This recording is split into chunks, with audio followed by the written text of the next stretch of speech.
బలివే రామలింగేశ్వర స్వామి శైవక్షేత్రంలో రేపు శివరాత్రి ఉత్సవాలు ఘనంగా నిర్వహించాలని చెప్పేసి ఆలోచనతో ఈరోజు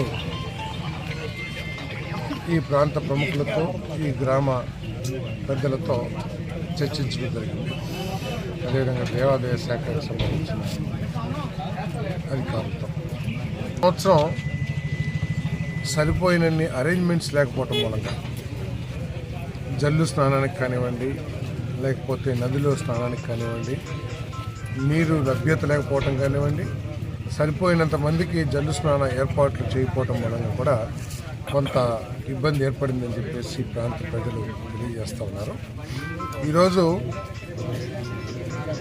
మొట్టమొదటి రోజు, రెండో రోజు వచ్చే భక్తుల సంఖ్యను ఆధారంగా చేసుకుని గతం కంటే కూడా 2 రెట్లు ఎక్కువ జల్లు స్నానం ఏర్పాట్లు చేయమని చెప్పేసి సూచించడం జరిగింది అధికారులకు. అదేవిధంగా దానికి కావాల్సిన పైప్ లైన్ కానివ్వండి, బోర్లు కానివ్వండి, ఇంతకుముందు 3 బోర్లు ఉంటే 2 బోర్లు రోడ్డు నిర్మాణంలో కూలిపోయినాయి అని చెప్పేసి, అదేవిధంగా కొత్తగా బోరు వేయటానికి పంచాయతీ నుంచి ఒక బోరు, అదేవిధంగా ఎండోమెంట్ నుంచి ఒక బోరు వేయటానికి నిర్ణయించడం కూడా జరిగిందని చెప్పేసి మనం చేస్తాం. అదేవిధంగా ఎండ తీవ్రత మనం చూస్తూ ఉన్నాం. రోజు కూడా టెంపరేచర్స్ చాలా ఎక్కువగా ఉంటుంది మధ్యాహ్నం పూట.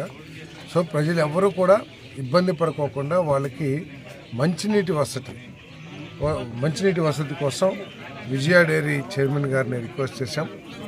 మరి భక్తులకి మంచినీరు ఏర్పాటు చేయమని చెప్పేసి వారు కూడా 1,00,000 మందికి 1,50,000 మందికి అయినా సరే త్రాగునీరు, మంచి చల్లటి నీరు ఏర్పాటు చేస్తానికి వాళ్ళు సుముఖత వ్యక్తం చేశారు. ఇంకా అవసరమైతే కొన్ని వాటర్ ప్యాకెట్లు కూడా ఏర్పాటు చేస్తామని చెప్పేసి ఈ సందర్భంగా మనం చేస్తాము. అదేవిధంగా సరిపోయినంత అడిక్వేట్ పార్కింగ్ ప్లేసెస్ కూడా మనం ఏర్పాటు చేయమని చెప్పేసి పోలీస్ డిపార్ట్మెంట్ వారిని కోరాం. వారు కూడా ఇప్పటికే గతం కంటే కూడా ఇప్పుడు ఒక కొత్త ప్లేస్ను కూడా పార్కింగ్ ఏరియాగా నిర్ణయించి డెవలప్ చేయడం జరుగుతుందని చెప్పేసి కూడా మనం చేస్తాం.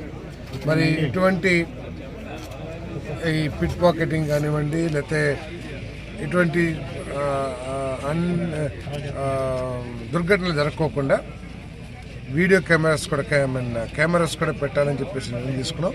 గతంలో కంటే కూడా ఎక్కువ కెమెరాస్ 20-30 కెమెరాస్ పెట్టి ఆ కెమెరాస్ని కంట్రోల్ రూమ్కి అనుసంధానించేట్లు ప్రజలకి ఎక్కడా కూడా అసౌకర్యం కలుక్కోకుండా దొంగతనాలు కానివ్వండి, లేకపోతే ఈవ్ టీజింగ్ కానీ ఇవన్నీ లేకోకుండా చర్యలు తీసుకోవాలని చెప్పేసి కూడా చెప్పడం జరిగింది. అదేవిధంగా గతంలో కేవలం 10 టెంట్లు లేకపోతే 10 రూమ్లు, అంటే క్లాత్ ఏర్పాటు చేసిన రూమ్స్ని మహిళలు బట్టలు మార్చుకోవడానికి కేవలం 10 రూమ్లు మాత్రమే ఏర్పాటు చేసేవాళ్ళని చెప్పేసి చెప్పారు. అది ఎట్టి పరిస్థితుల్లో కూడా సరిపోదు. ఎందుకంటే కొన్ని వేల మంది మహిళలు ఈ పుణ్య క్షేత్రానికి రావడం జరుగుతుంది.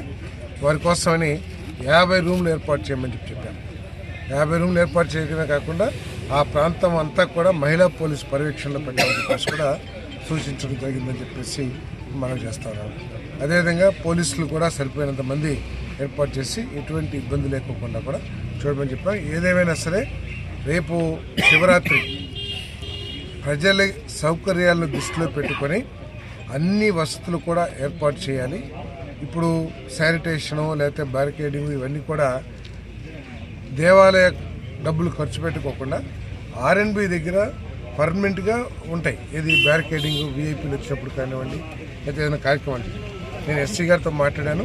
బ్యారికేడింగ్ అంతా కూడా అక్కడికి తీసుకొస్తానికి అరేంజ్మెంట్ చేశాం. అదేవిధంగా శానిటేషన్ కూడా మరి స్కిల్స్ ఉన్న నైపుణ్యం ఉన్న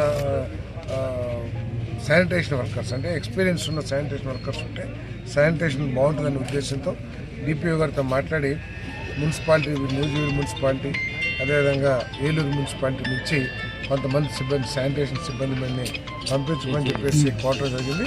వాళ్ళు కూడా పంపిస్తారు.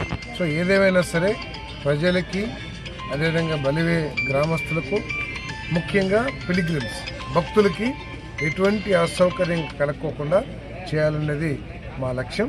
అదేవిధంగా చాలామంది దాతలు భోజనాలు కూడా ఏర్పాటు చేస్తారు. వాళ్ళకు కూడా ఎటువంటి అసౌకర్యం కలక్కోకుండా ఏర్పాట్లు చేయమని చెప్పేసి కూడా సూచించడం జరిగింది.